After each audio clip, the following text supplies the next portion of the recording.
पोलिसांवर कायदा सुव्यवस्थेची जबाबदारी आहे ना, त्या पोलिसांच्या समोर आज हे जर उद्या सभागृहात जात असतील, सॅल्यूट मारायचं का?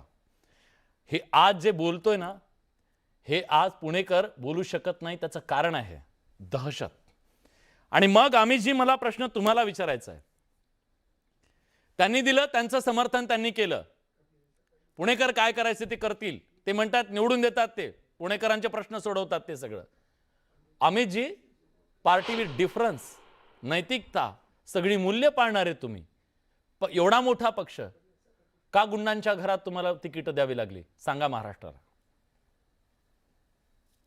खरं तर संपूर्ण महाराष्ट्रामध्ये आता निवडणुकीचं वातावरण चालू असताना अशा प्रकारच्या अनेक गुंड प्रवृत्तीच्या लोकांना आणि यांच्यावर गुन्हे दाखल आहेत अशांना काही भागात, काही ठिकाणी तिकीट दिली गेली आहेत.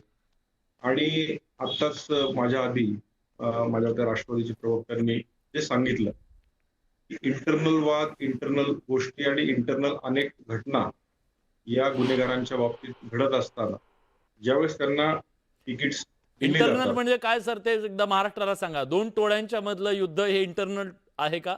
इंटरनल असतं का? इंटरनल काय कळलं पाहिजे. तुमच्याकडे शब्द प्रभू आहे तुम्ही. त्या भागातल्या ज्या टोळ्या आहेत त्या ज्यावेळेस एकत्र त्यांच्या वादासाठी त्या भागात सक्रिय होतात आणि सक्रिय झाल्यानंतर अशा प्रकारच्या टोळ्या ह्या सगळ्यांनाच माहिती आहेत. पण माझं यातला प्रामाणिक मत मी सांगतो. प्लीज. पार्टी विथ डिफरन्स या सगळ्या गोष्टी करत असताना आज भारतीय जनता पार्टी खऱ्या अर्थानं काम करत असताना आज अनेक जी लोक आहेत जी खऱ्या अर्थानं आज भारतीय जनता पार्टीमध्ये काम करतात आणि काम करत असताना आज प्रामाणिकपणे त्या उमेदवाराचं चारित्र्य आणि त्या उमेदवाराच्या सगळ्याच गोष्टी तपासल्या जातात. पण अनेक ठिकाणी अनेक वेळा अशा गोष्टी घडत असतील आणि घडतायत. मगाशीच त्यांनी सांगितल्याप्रमाणे आंबेडकरांना जरी प्रवेश त्या ठिकाणी तिकीट दिलं गेलं असेल, तर राष्ट्रवादीमधनं दिलं गेलं असेल, पण हे दिलं गेलं असताना त्या कुटुंबाच्या पार्श्वभूमीमध्ये आज आपण पाहिलं असेल त्या कुटुंबामध्ये पण एक महिला त्या ठिकाणी महापौर म्हणून त्यांनी काम केलेलं आहे. आणि आज त्या ठिकाणी त्या काम करत असताना त्यांनी चांगल्या पद्धतीने काम केलंय. मग जेलमध्ये का गेल्यात? आता जेलमध्ये काय चांगलं काम केलं म्हणून? मी त्यांचं नाही सांगत आहे. त्यांच्या परिवारामध्ये असणारा आंदेकर परिवार आहे तोही राजकीय क्षेत्रातूनच या ठिकाणी आलेला आहे आणि म्हणून त्या परिवाराला कुठेतरी राजकीय पार्श्वभूमी आहे हेही बघितलं गेलं असतं. माझे खापर पंजोबा राजे होते आणि मी खुनी असेल तर तुम्ही मला देणार आहात? मी गँगस्टर आहे, देणार आहात तुम्ही मला? लक्षात घ्या की आज त्या ठिकाणची राजकीय परिस्थिती येस एक्झॅक्टली आलात मुद्द्यावर. त्या भागातील राजकीय परिस्थिती त्या भागातील त्या माणसाचं बोलणं ह्या सगळ्या गोष्टी राजकारणात हेच पाहिजे होतं. अमितजी धन्यवाद, तुम्ही मान्य केलं त्याबद्दल. मी जातो आता. पीके जैन सर, निवडून येणं, चारित्र्य, वैचारिकता, नैतिकता, शिक्षण, निवडून येणं हाच एकमेव आजच्या राजकारणातला कॅलिबर त्याचं असणं हेच आहे का? का राजकीय नेते ह्या एका मुद्द्यामुळे शरण गेले का गुंडांना? विलासजी नमस्कार, धन्यवाद. आपल्या कार्यक्रमामध्ये फार रोचक कार्यक्रम आहे, फार रोचक मुद्दा आहे. जे मी बोलायचे होतं ते आपण सर्व बोलून चुकला आहात ऑलरेडी. प्रश्न असा आहे की हे जे या ठिकाणी जे प्रवक्ते बसलेले आहेत पक्षाचे, त्यांना त्यांचे पक्षांनी ज्या ज्या लोकांना तिकीट दिलेले आहेत त्यांना वाचवणे, त्यांचं समर्थन करणे त्यांना भागायचे आहे, त्यांच्याकडे पर्याय नाही. प्रश्न असा आहे की अशा प्रकारचे गुंड हे काय येऊन पुढे करणार आहे हे आपल्याकडून काही आपल्याला माहिती नाही असं नाहीये. बिहारमध्ये, युपी मध्ये, पंजाबमध्ये काय चाललेलं होतं आणि केवढ्या मोठ्या मुश्किलीने अशा टोळ्याचा नाश करण्यात आला, त्यांना नेस्तनाबूत करण्यात आला, हे सुद्धा आपण पाहिलेलं आहे.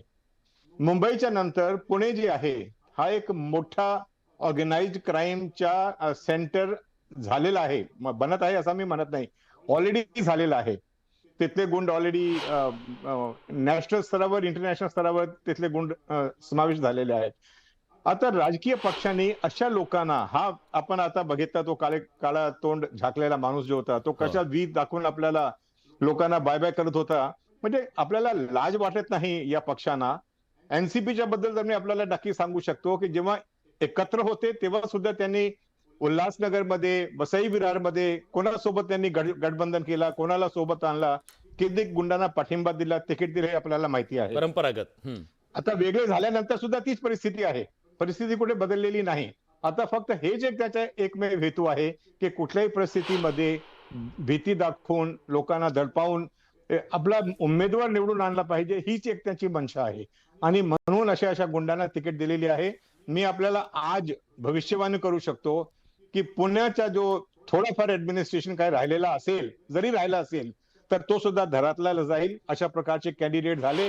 उद्या हाच माणूस, हेच गुंड, याच गुंडाची आई किंवा बहीण किंवा पत्नी हे पुन्हा मंत्री झाले तर आपण बघा काय होणार आहे. म्हणजे कोण त्याच्यावर हात घालणार? त्यांना मोकळा रान मिळणार आहे आणि हे या राज्याचा एक दुर्भाग्य असणार आहे. नक्कीच सर. विलासजी, कुंभार सर, का टीका करता हो तुम्ही? सातत्यानं गुंडांना घेतलंय ह्या पक्षात आणि हे ते शुद्धीकरणाचा कार्यक्रम चालू आहे, मुख्य प्रवाहात आणतायत त्यांना. एक प्रकारे गुंडांची संख्या कमी होणार आहे पुण्यातली. काय हवंय तुम्हाला अजून सामाजिक कार्यकर्ते तुम्ही? तुमची हिंमत होते नाही, आज खरं तर सुद्धा? आमची हिंमत होते, कारण आम्ही आता म्हणजे आता कुठल्या वाटेवर हे कळायला मार्ग नाही, परंतु एक दोन गोष्टी या दोन प्रवक्त्यांनी सांगितल्या. गुन्हेगारीला इतिहास आहे, त्याला परंपरा आहे, म्हणून मग दिलं तर बिघडतं कुठे. दुसरी गोष्ट, यांच्याकडे आता उमेदवारी देण्यासारखे चांगले उमेदवार राहिलेले नाहीत. यांची शब्दकोश, शब्दार्थ बदललेले आहेत. हा, निवडून येण्याचे निकष, याचे जे काही निकष आहेत त्याचे सगळे निकषांची त्यांची परिभाषा आणि आमच्यासारखे जे काही मूर्ख लोक आहेत त्यांची परिभाषा ही वेगळी आहे.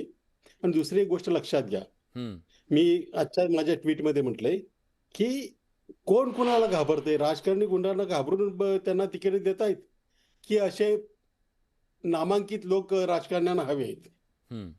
याचं उत्तर थोडंसं अवघड अशासाठी आहे. एक गोष्ट लक्षात घ्या, काही म्हणजे पुण्यासारख्या शहरामध्ये, पुणे हे तर आता म्हणजे रिअल इस्टेटचं मोठं क्षेत्र झालेलं आहे.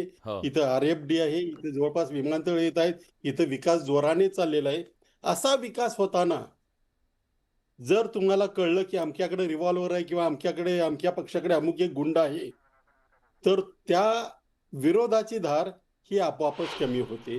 त्यातूनही पुढे जाणारे काही लोक मूर्ख असतात, परंतु त्यांनाही दहशत बसावी अशा प्रकारचं हे वर्तन आहे. आणि याला फक्त आणि फक्त सामान्य माणूस कारणीभूत आहे. किती घाबरायचं? आता माझं लोकांना म्हणणं, आणि जसं PK जैन सर म्हणाले, पुण्यातल्या ऍडमिनिस्ट्रेशन मध्ये आता काही उरलेलं नाहीये. ते रसातळाला गेलं, त्याला जमाना पण झाला. सर, विजय सर, आम्ही असं ऐकलंय. खरं तर मी पुण्यात राहिलो नाही फारसा कधी, पण पुणेकर ही विवेकी आहेत, पुणेकर सुसंस्कृत आहेत, पुणेकर विचारी आहेत, हे खूप आम्ही ऐकलेलं आहे. पुणेकरांचं एक जगात वैशिष्ट्य आहे पुणेकरांचं. त्यांचं इगो हट होत नाही का हो असं चित्र बघितल्यानंतर? हे काय यार, आपलं नाव काय खराब करतायत हे लोक म्हणून? पुण्याची काय इब्रत राहिली असलं चित्र टीव्हीवर दिसतंय? तुम्ही मुळावर घाव घातलेला आहे. पुणेकर विवेकी आहेत, पुणेकर सुज्ञ आहेत वगैरे, सगळं मान्य आहे. परंतु मतदानाला कोणी यायचं हे सुज्ञ पुणेकर ठरवत नाहीत.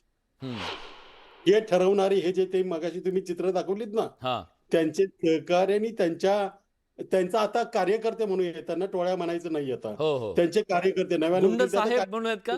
गुंड साहेब, आता कार्यकर्ते साहेब म्हणूया, गुंड साहेब म्हटलंच पाहिजे, म्हणूया का? आपल्या समोर ऑप्शन नाहीये. तर अशा या साहेबांमुळं सामान्य पुणेकर बाहेर यायला अजूनही घाबरतोय. तुम्ही सांगा, आपल्याला सगळं आदर्श मान्य आहे, परंतु समोर टोळी कोयता घेऊन कोणतर उभा आहे किंवा कोयता गँग मधला माणूस आहे, कोयता कुठे लपवला असेल, तर किती विवेकी असला, किती सुज्ञ असला, किती दार्शी असला, तरी पुढे जाताना त्याचं मन कचरणार, त्याला भीती वाटणार आणि तो मतदानापासून वंचित होणार. आणि हेच या काही राजकीय पक्षांना हवंय आणि याच्या मागे करोडो अब्जावधी रुपयांचा व्यवहार आहे. त्यामुळे कोण कुणाला हवा आहे हे सांगता येणं अवघड आहे. हे दोन्ही एका गाडीची दोन चाकं आहेत आणि ही चाकं आता इतकी आपल्या अंगावरून म्हणजे आपल्याला चिरडून पुढे जात आहेत आणि त्याच्यामध्ये आपल्याला काही करता येत नाही. सामान्य माणसाने आता असं वाघ म्हटला तरी खाणार आहे, वाघोबा म्हटलं तरी खाणार आहे, याचा विचार करून मतदानाला बाहेर पडून अशा लोकांना धडा शिकवावा, एवढंच मी यामध्ये म्हणू शकतो. हनुमानजी,